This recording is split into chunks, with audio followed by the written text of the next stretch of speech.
here in Hamburg. We are right across from the train station. We are going to go get our COVID test results, and then we are going to go do a city tour. Where do we go from here?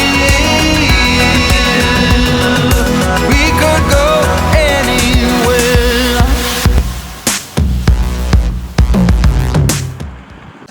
Okay, so good morning. We are in Hamburg, Germany. We are at a little breakfast restaurant by the train station. We just got really good news that we have a negative COVID test, so we're going to be able to go cruising on Sunday.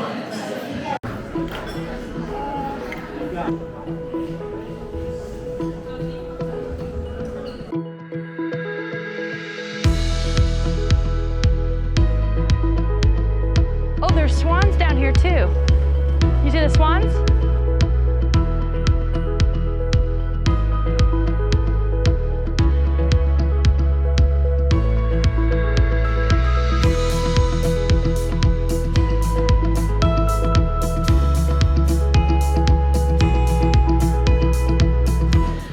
So right behind me is the Rathaus, and that's going to be the start of our walking tour this morning.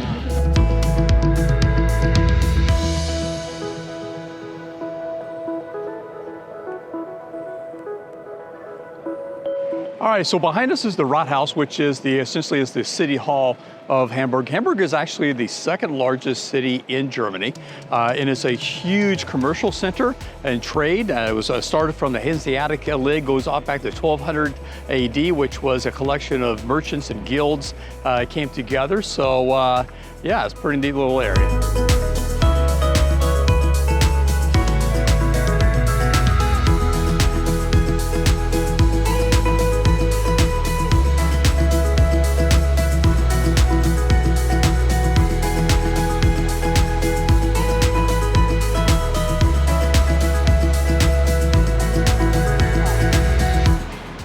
So this is St. Nicholas, or St. Nikolai Church. Is one of the 5 original Lutheran churches that are in Hamburg. It started off as a wooden chapel, and then it was rebuilt in about the 1100s as a brick church. Unfortunately, it burnt down, and then what happened in 1874, it was rebuilt, and from 1874 to 1876, it was actually the tallest building in the world. Unfortunately, World War II was not kind to it. It was largely destroyed during the Allied bombing of World War II.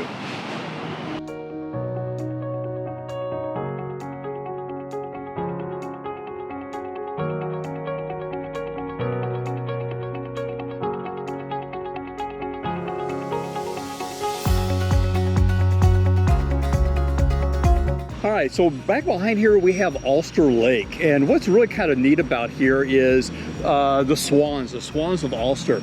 Apparently swans are seen as a matter of a symbol of prosperity. Hamburg is a major port town, a major economic town, going all the way back to the Hanseatic League, which was a confederation of different merchants and guilds. The swans here, here's what's cool. In 1664, the city of Hamburg actually passed a law that not only is it illegal to kill a swan, to injure a swan, to threaten a swan, to also to insult a swan. And I'm not sure exactly how that's done, but that's fine.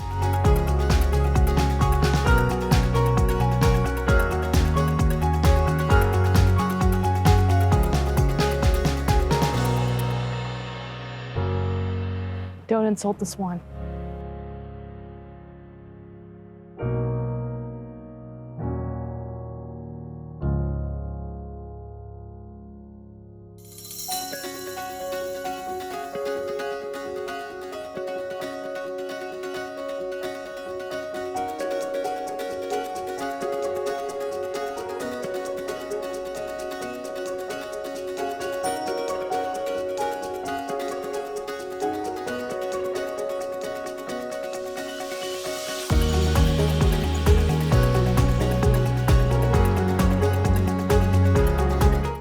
So right behind me is Jungfernstieg, and this is a pedestrian walkway that has a lot of the shopping areas in Hamburg. And you can see behind me that there's a really nice fountain that's in the water.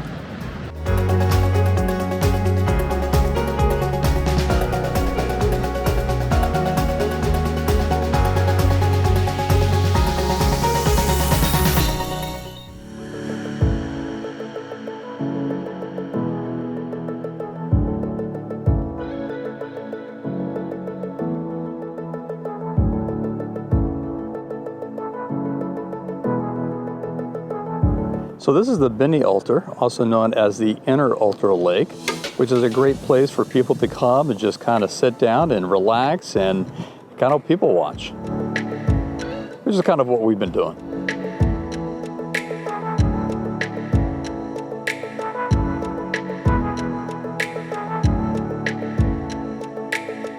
So behind me, we are walking into the UNESCO World Heritage Site, and this is where all of the warehouses were located.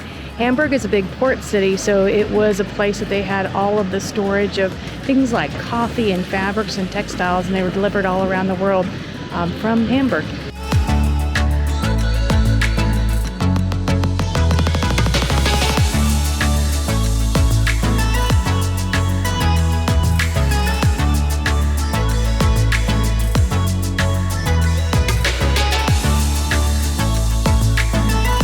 All right, so when the city of Hamburg actually joined the German Confederation around 1815 or so, it became a really important place for trade for all of the German states.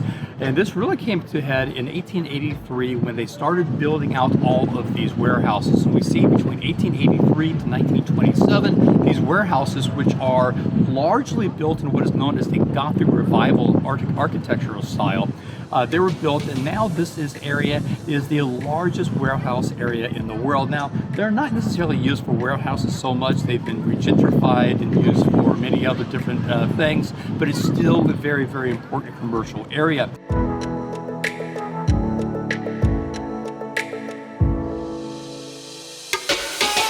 Oh, look, you know, that's what we'll do next time.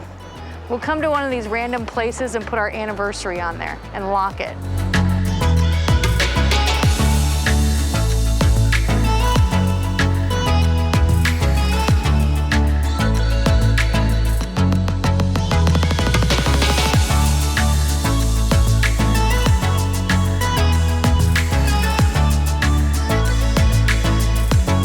So right behind me is the Elbphiharmonie. It is a recent construction. I believe it was 2019, and it has seating for 5,000 people is what I read someplace.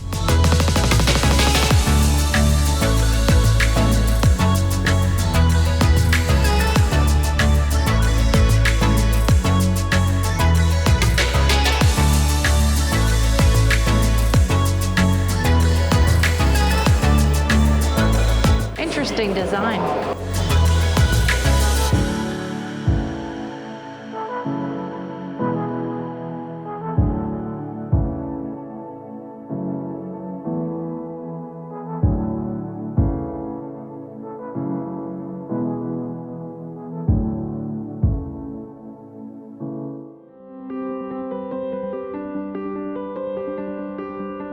And right from the Elbphiharmonie, you can actually see where the cruise ships dock.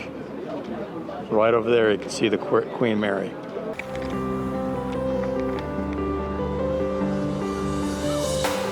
All right, so here's kind of a fun fact about Hamburg. Hamburg has over 2,500 different bridges. That is actually more than London, Venice, and Amsterdam combined, okay? However, that is not the only way that you can get over water. But if you're actually going across the Elbe, what you can do is go under by tunnel. Let's go. All right, so the Elbe Tunnel was actually built in 1911. It is over a quarter-mile long, and it actually goes all the way across the Elbe River at about 23 meters below the surface. It's pretty cool.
All right, here we are.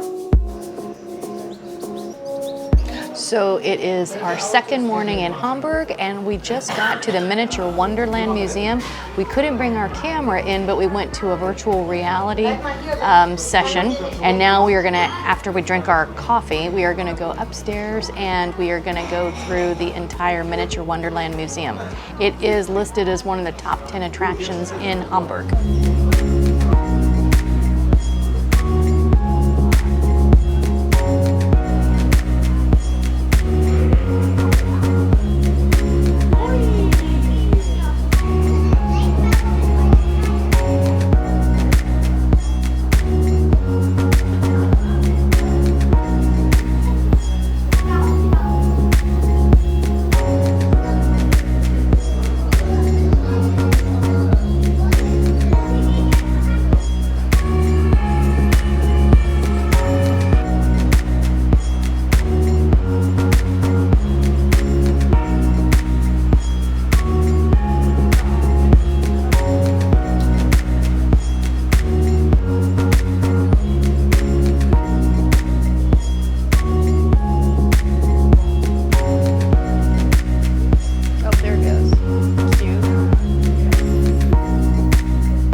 So this is actually one of my favorite areas. This is the airport. Apparently it took 15 or 18 months to actually build.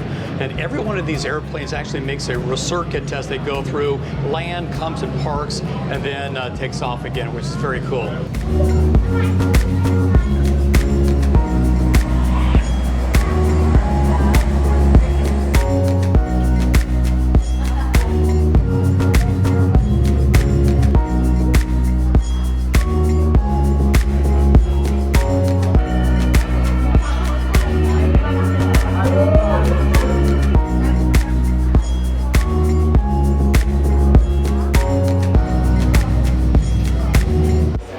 Now, as much as I love everything and I love the airport, this is my favorite. This is the control room here.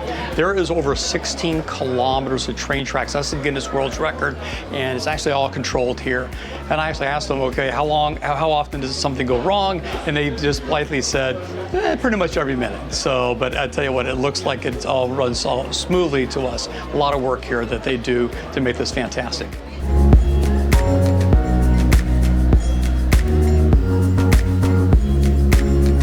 Jan, are you having fun? I'm having a great time.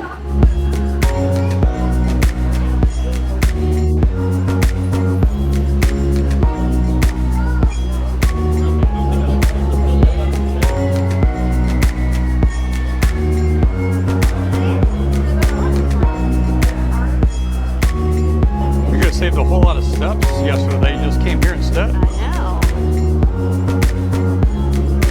So one of the neat things they do is every 15 minutes or so, the sky darkens here. So even though you are here throughout the day, you can see a city in daylight and in nightlight. So we're going to take a look at some of the nighttime scenes.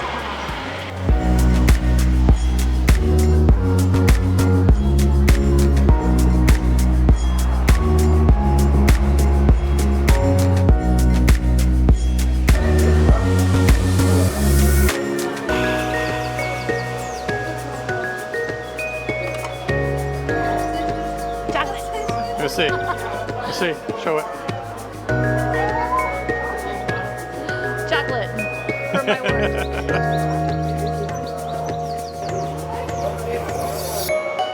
So the last of the exhibits we are at is in South America Pavilion, and this is where we have Rio de Janeiro and the South American continent. And strangely enough, we will be in South America, Rio de Janeiro, next October on a cruise.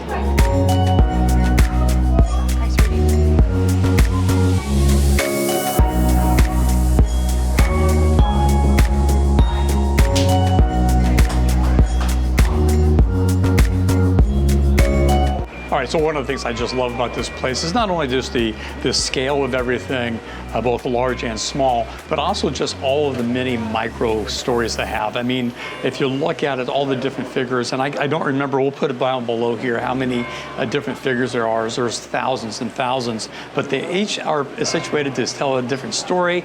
Some of those stories are very odd. Some of them are like Martians, where you wouldn't see Martians, a scuba tank on a cow, or some of them are fairly adult. Oh, she's got her clothes on? What is she? So Jan, how's the weather? Weather's glorious. About 70 degrees? Yeah, probably at least just a little bit warmer. A little bit warmer. We are going to the Chilehaus. What is a Chilehaus? Chilehaus is a place that you decided we were going to go to. Brick expressionism. Okay, sounds good. All right, so we're just leaving the Miniatur Wunderland, which is absolutely fantastic. If you're coming to Hamburg, that is a must go to.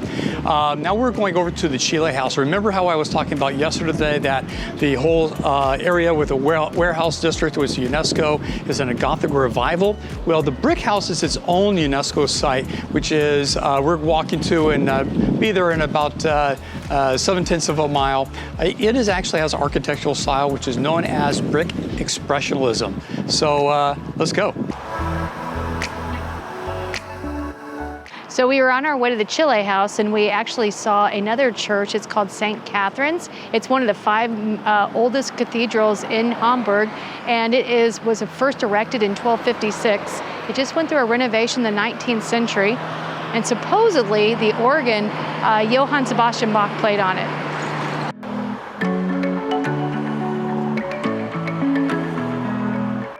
So hey, we're in luck. It looks like it's open and the bells are going off.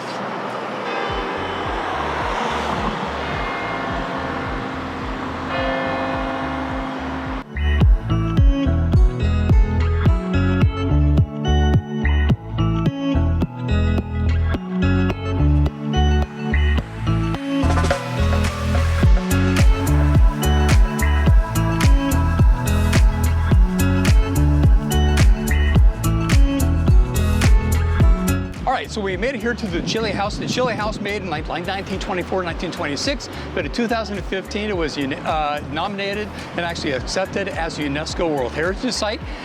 Set behind us, it's a brick building. It's that brick specialism architecture we talked about. What's cool is there's over something like 16 or 48 million different bricks that went into building this.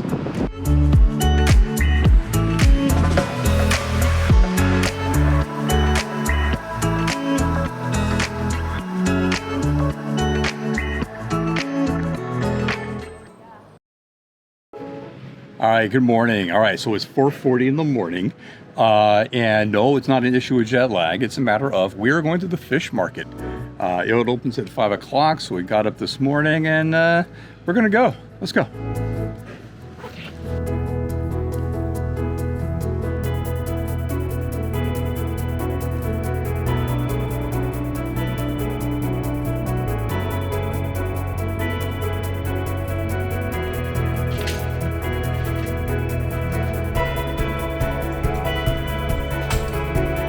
All right, so the fish market actually goes on every Sunday. It actually starts at 5. We're actually down here right about 4:40 or so it's still just starting to open. It's been doing this, the fish market, we're right on the Elbe over here.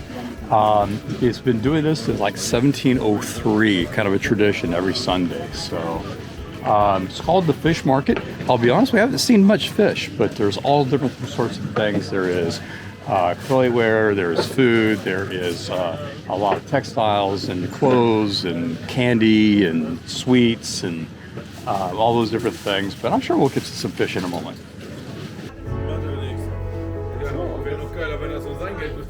Did I mention it is 5 o'clock in the morning and there's people out here listening to music and eating fish sandwiches? We're not sure if they woke up like we did in the morning, but we're pretty sure that they've been up all night because it's kind of like a party here. Pretty. Verhindern 2, Schale 3 rum. Schale 92.